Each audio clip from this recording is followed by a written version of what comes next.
السلام عليكم ورحمة الله وبركاته.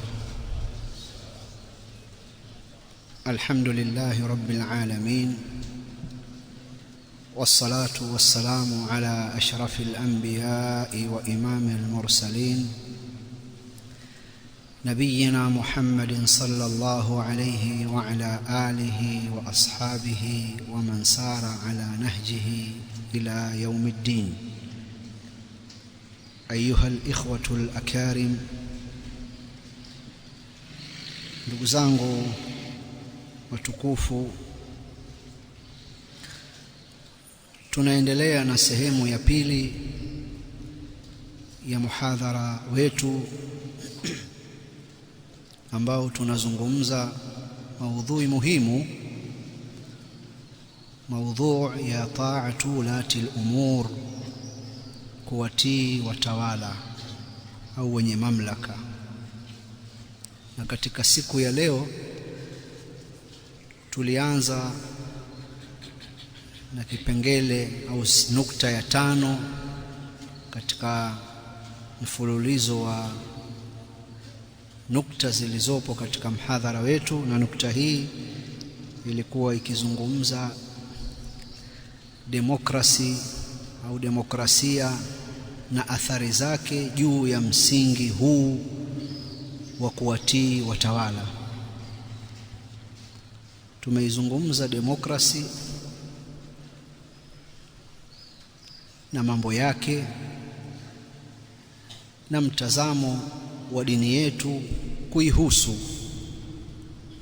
Tukaishia katika kipengele, baada ya kueleza maelezo ya demokrasi, tukarudi katika nukta yetu ya msingi, athari za mfumo huu wa demokrasia juu ya kuwatii watawala.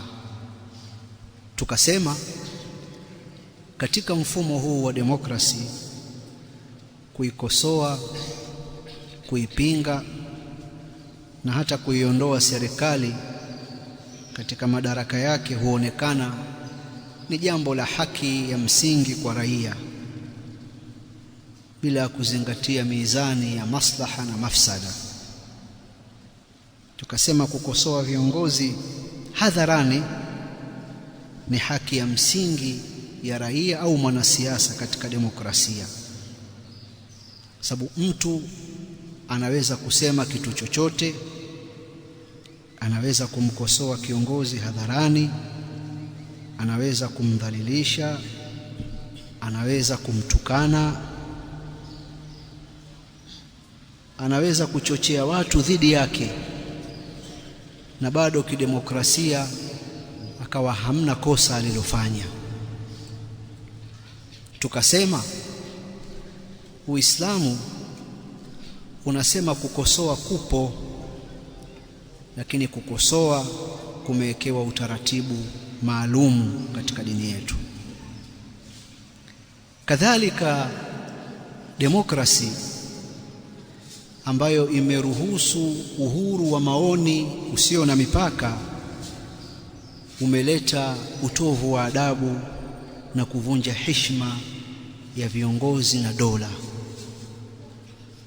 Demokrasi hufundisha kuwa kiongozi ni mfanyakazi wa watu, ni mtumwa wa watu, na hufundisha hivi si kwa lengo la kuleta unyenyekevu na kuonesha kwamba huyu mtawala au kiongozi anatumia muda wake kuwahudumia watu, lakini wao wakilisema hivi ni katika namna ya kudogesha nguvu yake na mamlaka yake, na kuonesha kwamba kwa namna yoyote na wakati wowote watu wakiamua kuyaondoa madaraka yao kwake wanaweza kuyaondoa, kwa sababu wao ndio msingi wa madaraka aliyonayo huyo kiongozi.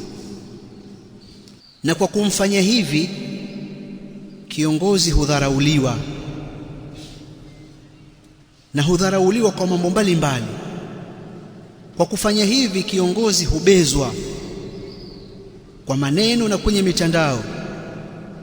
Kwa kufanya hivi kiongozi anaweza kuitwa majina mbalimbali Nilimsikia kiongozi mmoja wa nchi ya jirani akifanya siasa na kufurahi na watu wake, akiyataja yale majina ambayo wamempa. Aweza kupewa majina mabaya mabaya. Kiongozi anaweza kuchorwa, akachorwa katuni. Kwa nini? Kwa sababu tayari jambo lake limedogeshwa. Limedogeshwa na nini? Athari za demokrasi. Na demokrasi inapovunja heshima ya mamlaka na inapovunja heshima ya kiongozi, inafanya maandalizi ya mapinduzi.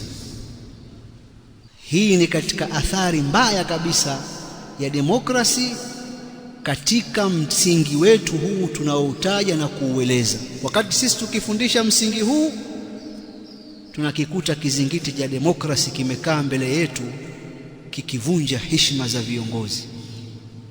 Kwa hiyo mwanasiasa mahiri, jasiri ni yule ambaye anaweza kusimama akamtaja kiongozi mkuu wa nchi hadharani akasema huyu ni mwizi, huyu ni jambazi, huyu ameiba, huyu. Alafu watu wamemsikia, kile ni chuma bwana, kile akiogopi kile. Mvumilie kupata mawazo tofauti.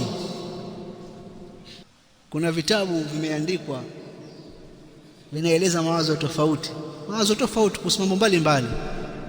Kila mtu kachukua mtazamo wake, taking sides, kachukua mtazamo. Kwa hiyo mvumilie, kwa sababu kuna mtazamo mwingine. Wakati mwingine inaweza kuwa ngumu watu kuanza kuamini kwamba kwani hivi si jambo baya hili?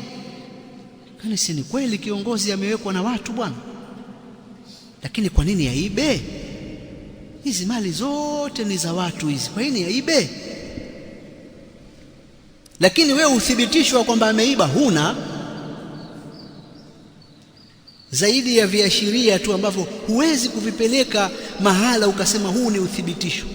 Utatumiwa tu video za wanaharakati, angalia nyumba ya kiongozi huo, una magari haya, hili gari ni bilioni 1 hili.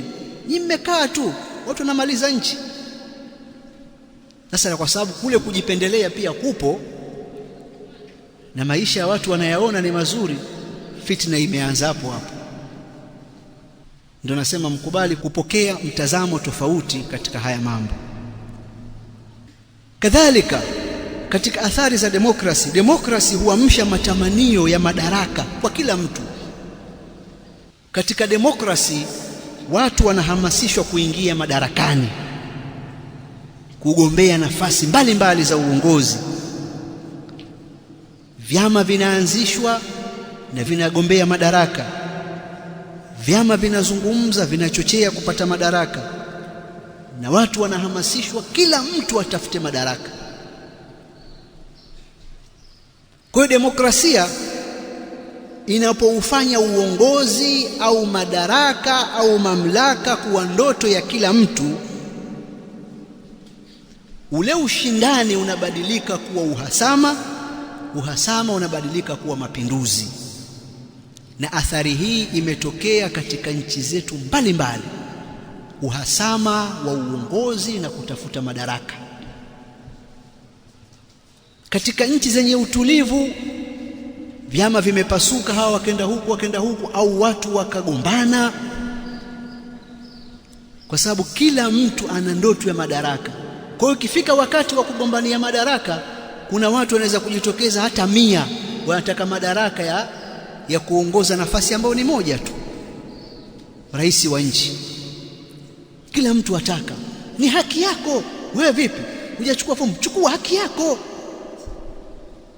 Sasa hali hii ikiwa iko hivyo, kila mtu anapoona hiyo ni haki yake ya kutafuta madaraka, maana yake ni nini? Inapokuwa sote sisi, ndio huu ugomvi sasa, mpaka katika level zetu za chini huko, ugomvi na uhasama, kwa sababu kila mtu anaona ndoto ni kupata uongozi.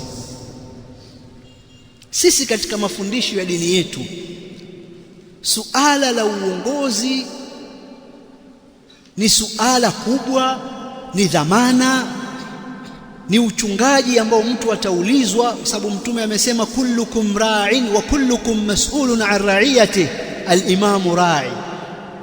kila mmoja miongoni mwenu ni mchunga na kila mmoja ataulizwa. Kiongozi ni mchunga na ataulizwa. Wewe utaulizwa nini? Wewe uanze kuulizwa jambo moja baada ya jingine linalohusu raia wako, wewe utaweza? Kwanza ya kwako wewe mwenyewe utayaweza?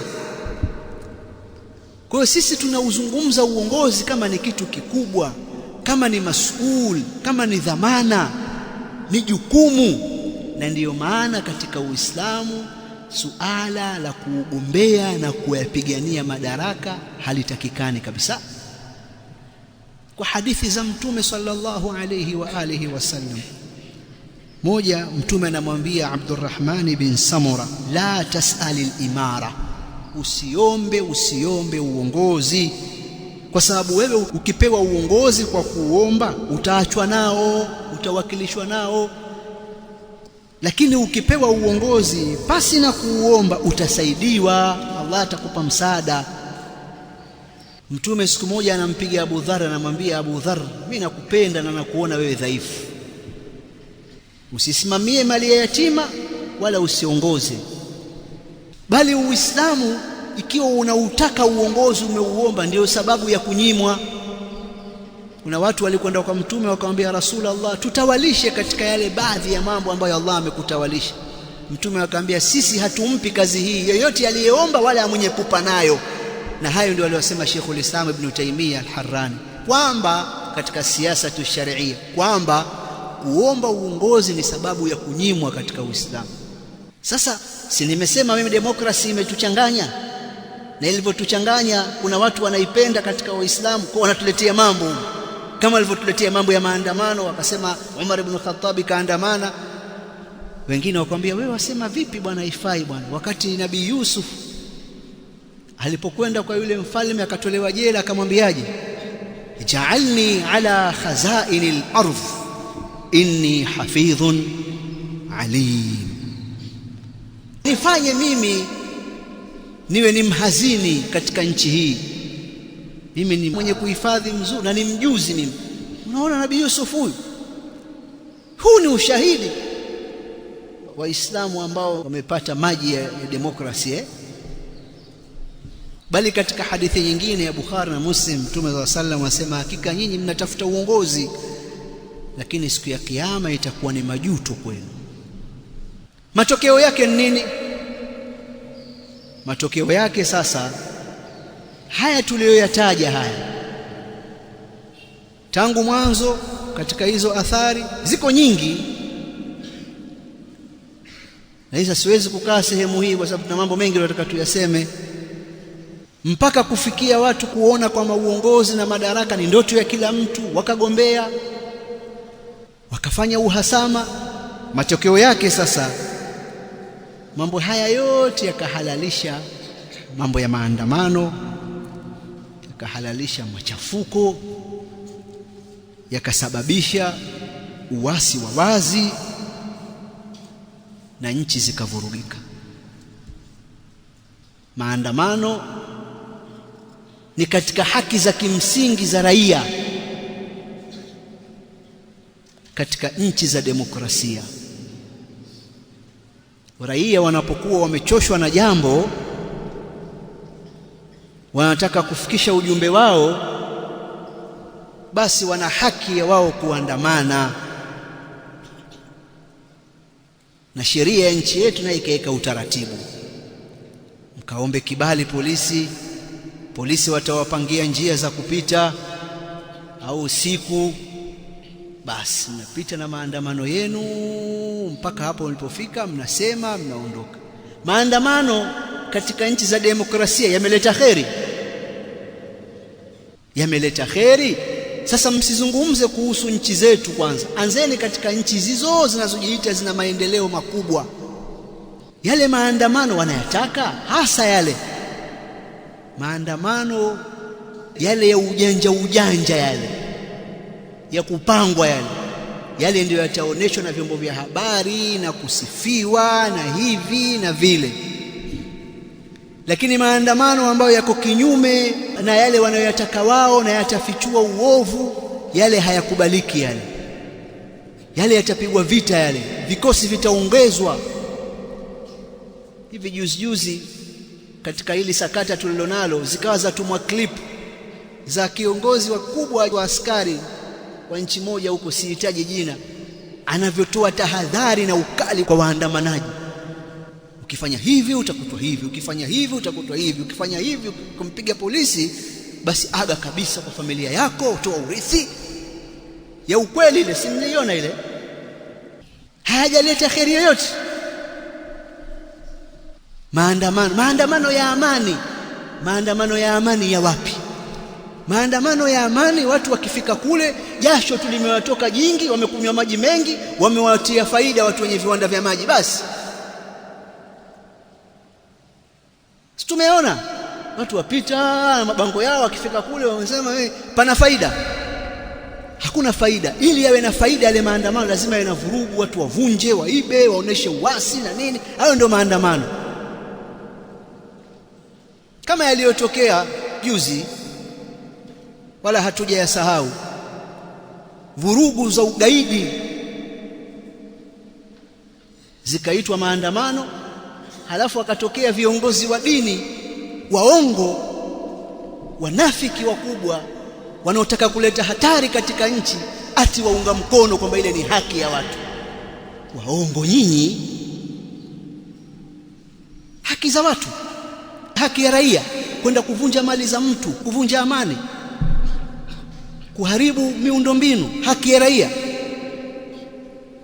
Haki ya raia ya vipi hiyo inayovunja haki ya raia mwingine? Hii kwa sababu yalikuwa yana malengo mazuri kwao. Haya yote yamesababisha mambo haya ya maandamano. Katika dini yetu yamekatazwa, na wanavyuoni wetu wameyazungumza na wamesema hakuna kheri. Hakuna kheri kabisa, hata yakikubaliwa. Jamani, sasa andamaneni. Sasa sisi watu wazima jamani, twenye heshima zetu, twatoka hapo 200 au 300, twatembea na mabango yetu, twatembea, jasho la tutoka, na maji tumekunywa mengi, tunachupa za maji hapo. Twenda wapi? Sisi twenda sehemu fulani, alafu tufika pale twasoma ujumbe. Hivi jambo hilo ndio laweza kutatua matatizo yetu kweli?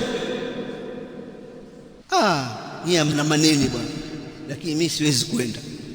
Hata yaruhusiwe yani, atembea hivi mpaka mwisho umefika, jasho la kutoka. Wajua sisi hapa nini, huyu mambo hayatatuliwi hivi. Sasa kitu kingine ambacho watu wa demokrasi kupitia yale mambo yao wanayoita misingi ya demokrasia, ambayo sikuitaja yote, wanachokihamasisha ni machafuko. Na wao wenyewe wanasema hizi nchi zetu hizi, bila ya kufanya fujo, kuwa mbishi, basi haki yako uipati. Lazima uwe mbishi, uwe na fujo.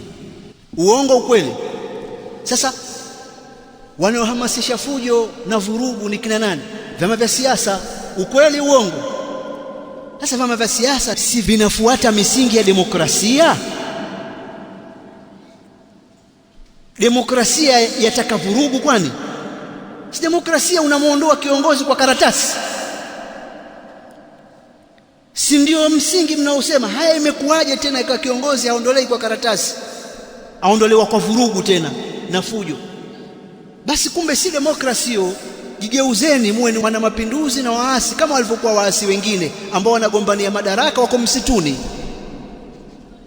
Demokrasi yafurahia mapinduzi na kwamba jeshi chukueni. Sasa nyinyi vyama vya siasa mnafuata demokrasi, viongozi mwaandika nyinyi watoto au wafuasi kwamba jeshi likichukua ni demokrasi au ni mapinduzi hayo? Sijui mnanielewa nyinyi? Mkanganyiko mkubwa kabisa. Na hii ndiyo athari mbaya ya demokrasi iliyoletwa juu ya msingi huu wa utiifu kwa viongozi. Mimi naomba niishie hapa katika nukta hii ya 5, niende kwenye nukta ya 6.